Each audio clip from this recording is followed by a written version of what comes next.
Hi everyone, this week we've got Richard on the show from Sinclair Taylor, and we're going to be talking about withdrawn listings. Richard, before we do anything useful, as always, can I have a quick introduction from you, please, as to who you are and what you've been up to? Yeah, of course. Yeah, I'm Richard Jefferies. I'm the Managing Director of Sinclair Taylor Management Services. We've been trading for the past 20 years, and we provide debt recovery solutions for estate agents, letting agents, private landlords, and we assist with collections for them.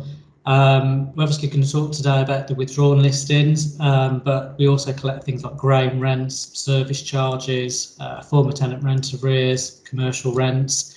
Pretty much, if you're working in the property sector and you're owed money, we can probably try and help you. Okay. And that leads quite nicely onto my first question, which is, can you give us some background around what is the withdrawn listings and service and stuff like that? Yeah, our withdrawn listing service was a service that was sort of implemented, identified by our founder, Bill Sinclair. He then collaborated with a large estate agency, and ultimately what they're doing is they're passing us their withdrawn listings. So that's properties that are popped up to be marketed with them and then subsequently withdrawn. What the agents are doing is they're keeping records of withdrawn properties, sending that data through to us, and then they go through our series of checks just to see if we can identify a sale within the sort of terms that's identified. I think last year we processed probably 40,000 lines of data, so that's 40,000 possible withdrawn files. Generally, as a stat, if you process a batch, you get between sort of 5 and 10% where you identify a sale after the event. We tend to find that high street agents sort of 6 or 7%, but the online agents, they seem to struggle a little bit more with it, and it can be around the 10% mark. Wow, that's a big difference between the traditional versus the online stuff.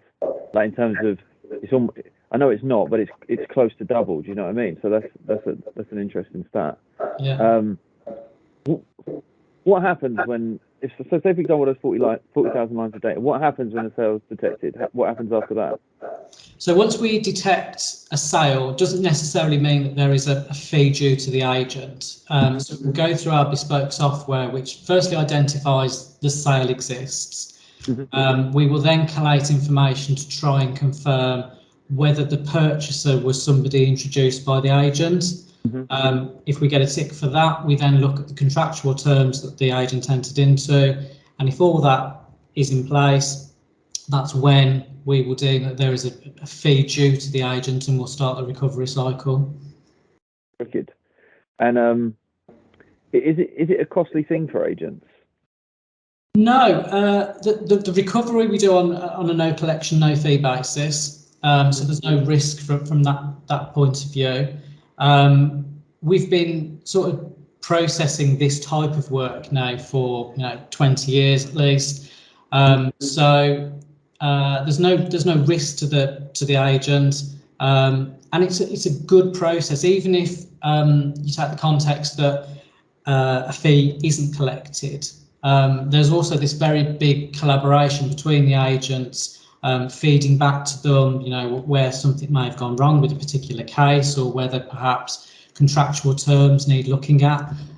So I think there's benefits in two areas there that sort of strengthens the agency just by the collaboration with us. Okay. And what sort of figures as to values are you collecting for your clients and agents? Average debt value on a withdrawn is probably about £3,000. I think last year we were sort of collecting for our client base in total, we had recoveries of about £600,000. So a significant amount of money. Last month though, we actually collected a one-off fee for a London-based agent, and that was £13,000. So there can be huge amounts of money that estate agents aren't identifying until they go through this withdrawn process. Just looking at that as an overview, Peter, it is quite interesting what you're saying about the traditional versus the online, the amount that you're able to recover, the average. I mean, it is quite a lot of revenue really that you can help with. I like the no win no fee. I think that's a big thing. And my sort of next question is around what are your current perceptions of the housing market? Because I'd be interested to hear your thoughts, because obviously from what you do on your side, it'd be quite an interesting view. So give us your views. Right, okay.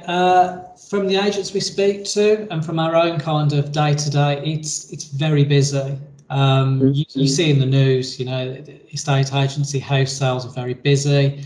I think the stat at the moment for sale of property is that 35%, I think, are selling in excess of the sale price. And people are really pushing themselves to their borrowing limits. So it's very busy. I'm not sure how long that will last for. Who knows? But it is very busy at the moment for the agents, and we see that with referral volumes, our recoveries. So busy. The days go very quickly. That's good. And I think that's a good overview. And I just want to say thank you very much, Richard, for coming on the show. I do really appreciate it. And thank you very much. No problem. Good to speak to you.